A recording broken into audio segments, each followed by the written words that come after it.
Bonjour amis, aujourd'hui nous allons discuter de trois maladies différentes, problèmes de genoux, problèmes de nez et difficultés à uriner la nuit. Aujourd'hui nous allons parler de la nicturie ou du phénomène de se lever plusieurs fois par nuit pour uriner. Il s'agit d'un problème courant qui affecte beaucoup de personnes et qui peut avoir un impact important sur leur qualité de vie. Nous allons vous expliquer les causes, les symptômes et les traitements de cette condition. Alors restez à l'écoute pour en savoir plus. Tout d'abord, nous allons discuter des causes possibles de la nicturie. Commençons par les raisons courantes, un excès de production d'urine ou une diminution de la capacité de la vessie à retenir l'urine pendant la nuit.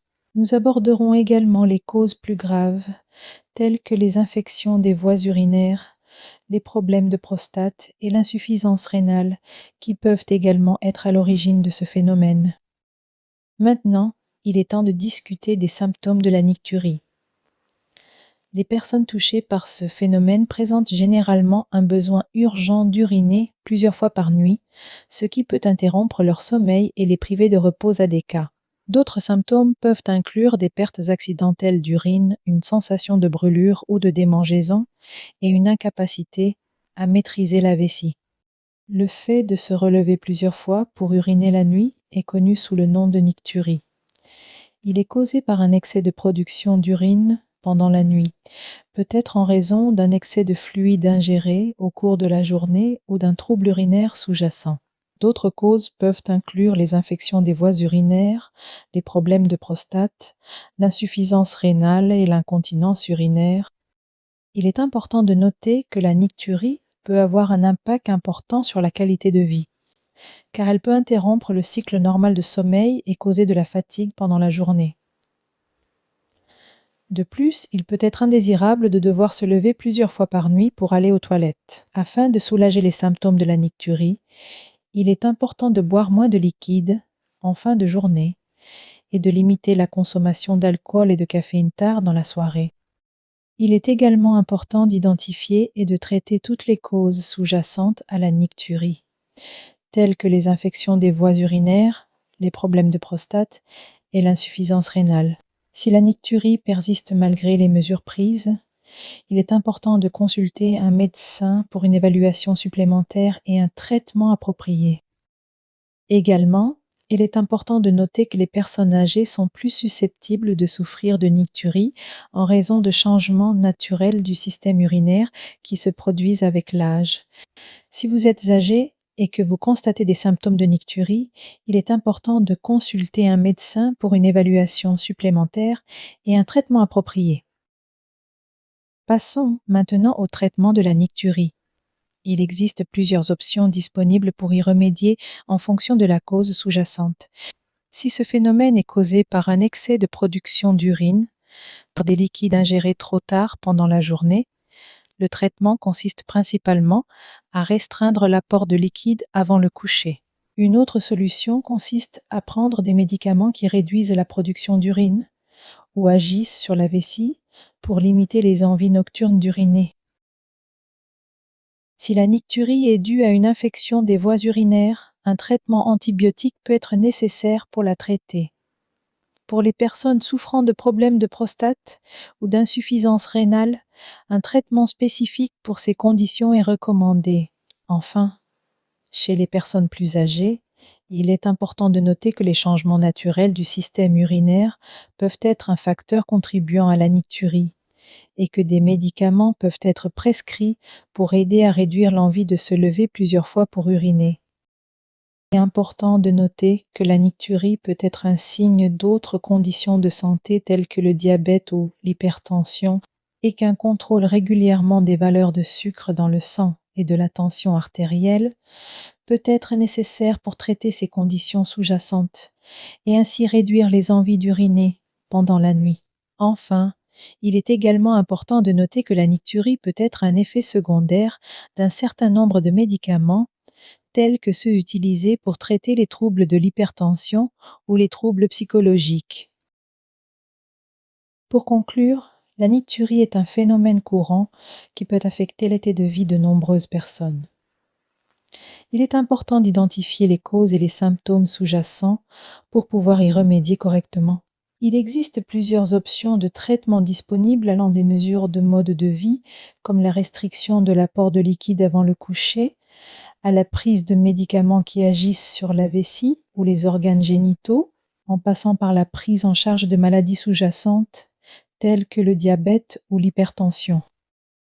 Il est également important de noter que la nicturie peut être un symptôme d'autres conditions telles que les infections génitales ou les difficultés urinaires chez les femmes en cours de ménopause et que de telles conditions pourraient nécessiter un traitement spécifique pour les traiter.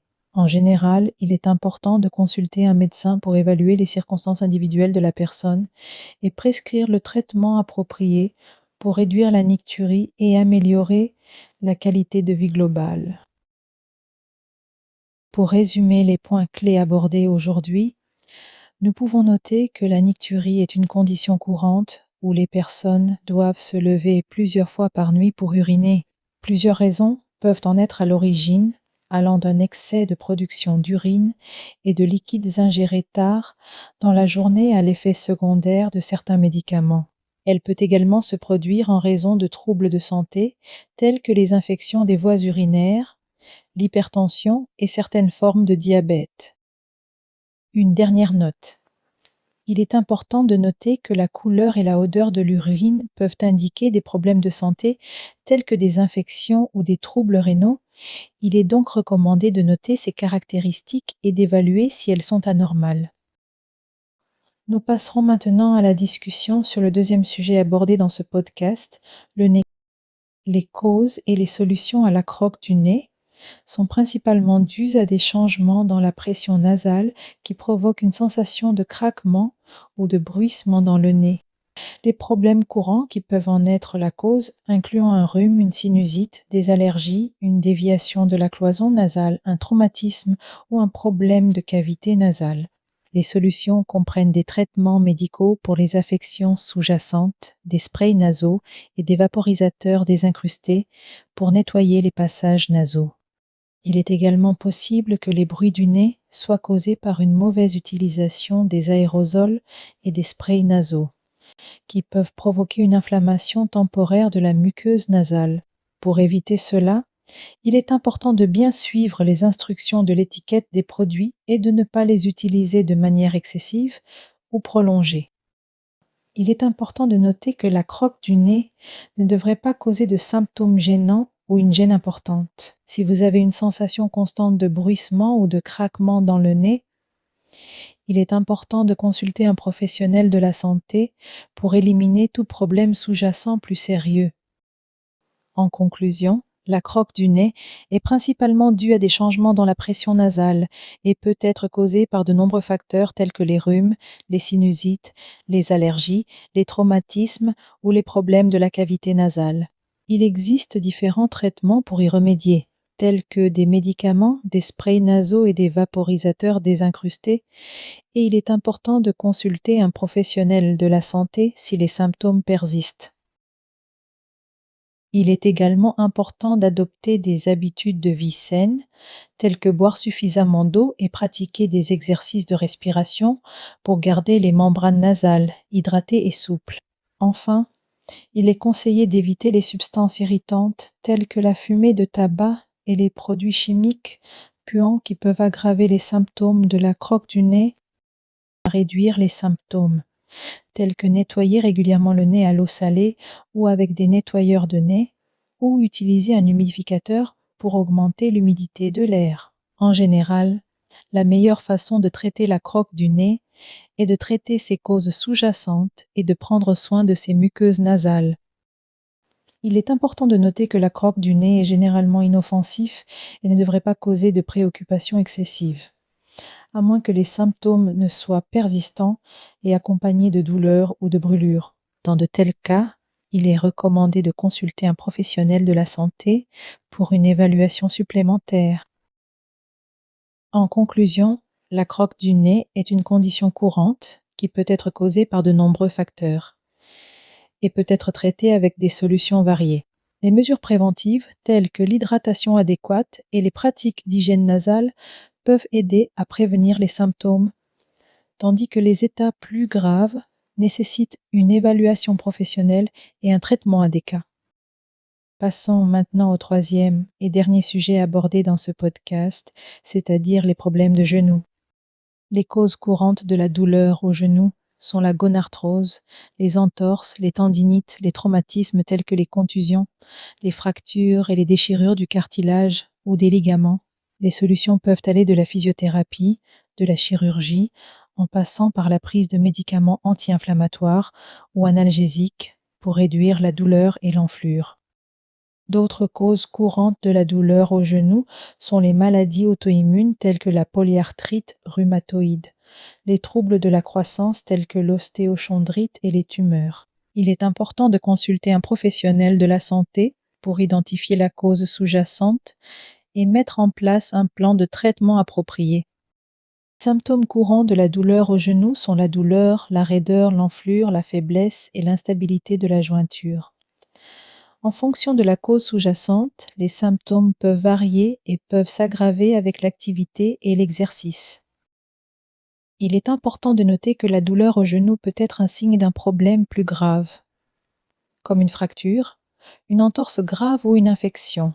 Il est donc recommandé de consulter un professionnel de la santé si la douleur au genou est sévère et persistante, associée à des difficultés à bouger ou à supporter du poids sur le genou.